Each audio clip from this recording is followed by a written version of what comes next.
излъжа, къде аз казвам, нашата цел номер не е това. Ние работиме, за да гарантираме инвестициите на хората, които пари управляваме, не да развиваме българския капитал пазар. В този смисъл, ако той ни интересен, ще участва. Не. Вашата гледна точка каква е по този въпрос?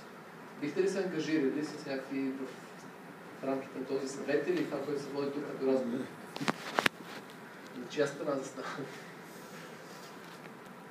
Добре. Нека да повторя от предния път, каквото да ви кажа, не го използвайте после.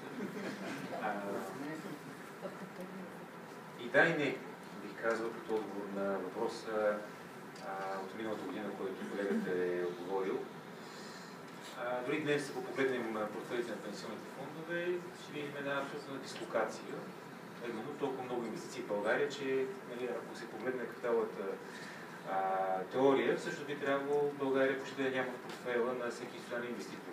Защо? Защото пазарната капитализация на България, като брутен вътрешен продукт и така нататък, като потенциал за растеж, би трябвало да почти да не ги закачим при един анализ, който включва целия свят. В този смисъл и в момента имаме абсолютна дислокация. Българските фондовете в България всъщност са инвестирали една значителна част от активите, както в българските ДЦК, така и в българските корпоративни инструменти, облигации и акции. За дериватите нататък може да се мечтаем, разбира се, на този етап, но може би бихме инвестирали там.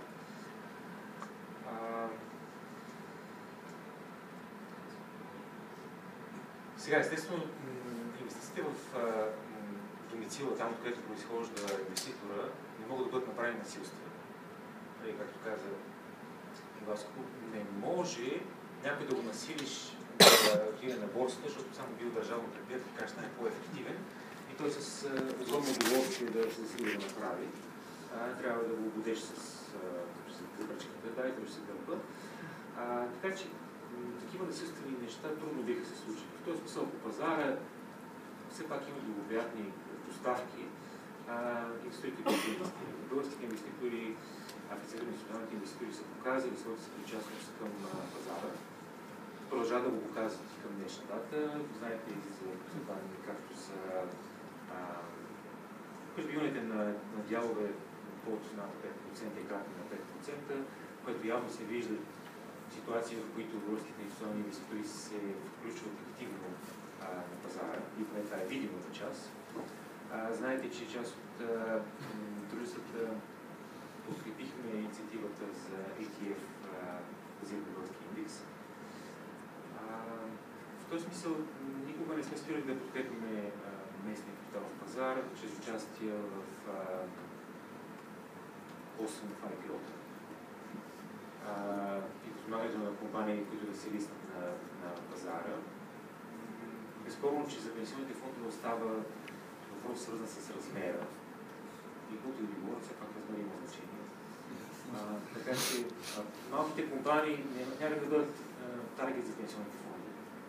Не могат да очакват там да получат пари. Но пък, ако се зададе възможност пенсионните фондове инвестират, както в чужбина се прави, в private equity, venture фондове и друг тип форми на такова инвестиране, то те на своя ръка всъщност правят същите инвестиции в тези по-малки компании. Защото представете си мониторинга върху малки компании, какво представлява като ежедневие.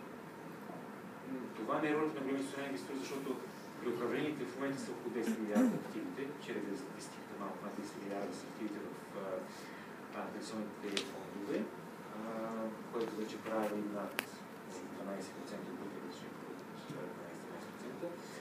Това е да кажа, че всъщност управлявайки активи с такъв размер, би било абсолютно неефективно да управляваш инвестиции от порядъка на 100-200 хиляди, когато говорим за компании, които са с лимит от 500 хиляди до милиона.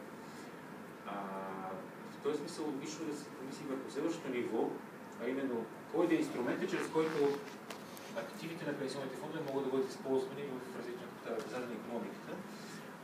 Би се радвало, ако наистина нещо стане възможно за българския пазар, именно наличие на такива инструменти, ако може да наречем, private equity venture фондове, след това и възможността пенсионните фондове да инвестират в тях, ограничен размер от активите, така че те от своя страна да помогнат да капиталовия пазар. Добре, благодаря ви за изчерпателния отговор.